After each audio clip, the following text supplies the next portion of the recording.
എല്ലാവർക്കും നമസ്കാരം. നമ്മൾ ഇന്ന് ഡിസ്കസ് ചെയ്യാൻ പോകുന്നത് ഏപ്രിൽ 2, 3 തീയതികളിലെ ഇമ്പോർട്ടന്റ് കറണ്ട് അഫയേഴ്സ് ആണ്. നമുക്ക് ചോദ്യങ്ങളിലേക്ക് കടക്കാം.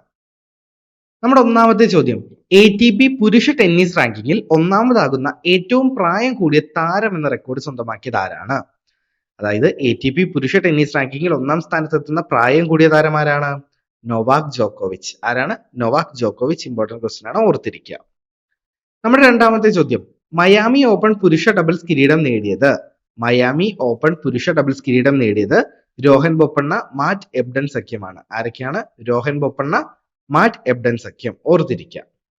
നമ്മുടെ മൂന്നാമത്തെ ചോദ്യം, ഇന്ത്യയിലെ ആദ്യ ആർട്ടിഫിഷ്യൽ ഇന്റലിജൻസ് അടിസ്ഥാനമാക്കിയുള്ള ചിത്രം ഏതാണ്? ഇന്ത്യയിലെ ആദ്യത്തെ AI ബേസ്ഡ് ആയിട്ടുള്ള ചിത്രം ഏതാണ്? ഇറ എന്ന് പറയുന്ന ചിത്രമാണ്. ഓർത്തിരിക്കുക. ഇമ്പോർട്ടന്റ് ക്വസ്റ്റ്യൻ ആണ്. നമ്മുടെ നാലാമത്തെ ചോദ്യം, 2024 കഞ്ചാവ് ഉപയോഗം നിയമാനുസൃതമാക്കിയ യൂറോപ്യൻ രാജ്യം ഏതാണ്? 2024 കഞ്ചാവ് ഉപയോഗം നിയമാനുസൃതമാക്കിയ യൂറോപ്യൻ രാജ്യമാണ് ഏത്? ജർമ്മനി. ഓക്കെ, 2024 മുതൽ ജർമ്മനിയിൽ കഞ്ചാവ് നിയമാനുസൃതമാണ്. നമ്മുടെ അഞ്ചാമത്തെ ചോദ്യം, രാജ്യത്തെ ആദ്യത്തെ സമ്പൂർണ്ണ ദാരിദ്ര്യ നിർമ്മാർജ്ജന നഗരസഭയാവാൻ പോകുന്നത് ഏതാണ്?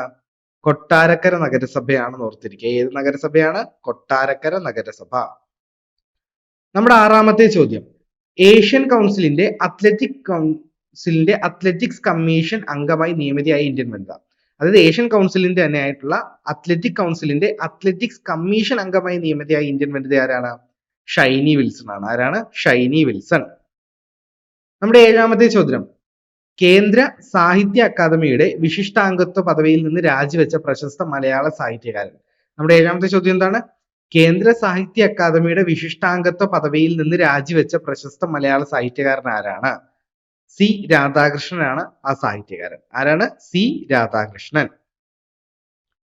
നമ്മുടെ എട്ടാമത്തെ ചോദ്യം, 2024 പാരീസ് ഒളിമ്പിക്സ് യോഗ്യത നേടുന്ന ആദ്യ Indian wait lifter.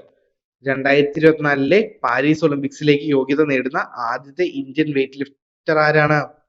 Mirabai Chanu ആണ്. ആരാണ്? മീരാഭായ് ചാനു. ഇമ്പോർട്ടന്റ് ക്വസ്റ്റ്യൻ ആണ്, ഓർത്തിരിക്കണം. നമ്മുടെ ഒമ്പതാമത്തെ ചോദ്യം, കോങ്കോയുടെ ആദ്യ വനിതാ പ്രധാനമന്ത്രിയായി തിരഞ്ഞെടുക്കപ്പെട്ടത് ആരാണ്? കോങ്കോയുടെ ആദ്യ വനിതാ പ്രധാനമന്ത്രിയായി തിരഞ്ഞെടുക്കപ്പെട്ടത് ജൂഡിത്ത് സുമിൻവ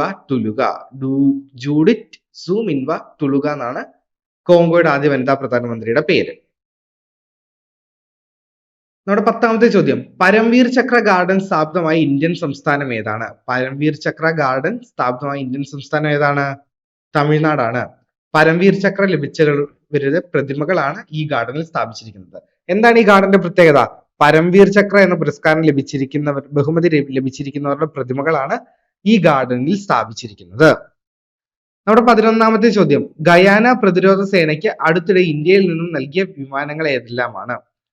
അതായത് ഗയാന പ്രതിരോധ സേനയ്ക്ക് അടുത്തിടെ ഇന്ത്യ നൽകിയ വിമാനങ്ങൾ ഏതൊക്കെയാണ്?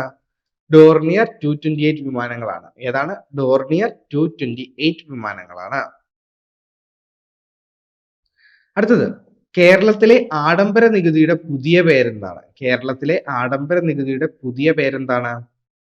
അധിക നികുതി. എന്താണ്? അധിക നികുതി എന്നാണ് കേരളത്തിലെ ആഡംബര നികുതിയുടെ പുതിയ പേര്. അപ്പൊ ഇതോടുകൂടി നമ്മുടെ വീഡിയോയുടെ അവസാനിക്കുകയാണ്. ഈ വീഡിയോയുടെ നോട്ട്സ് വേണമെങ്കിൽ റൂട്ടഡ് ആപ്പ് ഡൗൺലോഡ് ചെയ്യുക. PSC LDC ക്ലാസ്സുകൾ കാര്യങ്ങളൊക്കെ നമ്മുടെ റൂട്ടഡ് ആപ്പിൽ ഫ്രീ ആയിട്ട് പ്രൊവൈഡ് ചെയ്യുന്നുണ്ട്. നിങ്ങളുടെ സ്റ്റഡീസിന് ഉപകാരപ്പെടുന്ന ക്ലാസ്സുകളാണ്. സോ എല്ലാവരും തന്നെ ഡൗൺലോഡ് ചെയ്ത് കാണാൻ ശ്രമിക്കുക. അതുപോലെ തന്നെ കൂടുതൽ ഇൻഫർമേഷൻസിനും വീഡിയോസിനായിട്ട് നമ്മുടെ യൂട്യൂബ് ചാനലിലൂടെ ഒന്ന് സബ്സ്ക്രൈബ് ചെയ്തേക്കുക. Thank you.